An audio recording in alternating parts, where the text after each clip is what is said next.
Hello students, let's see how to assign Dino Lab activities on Uolo Teach App. First, open the Uolo Teach App. Now, tap the Imagine card to access the Imagine app homepage. Now click on Dino Lab option from the homepage of Imagine app. Please wait as the Dino Lab homepage is loading.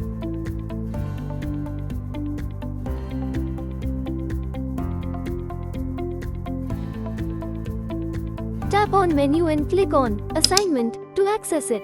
You can assign tasks to students by clicking here. Now, click on Mathematics option. Select the grade you want to assign the task to. From here, choose the Gamified Tasks option. Then, choose the topic for which you want to assign the task.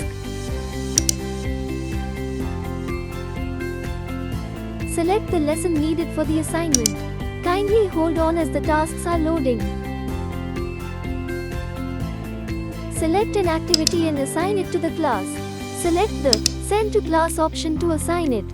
Select the class, then choose the due date for that assignment. Now click on the Assign option to assign the activity to the class.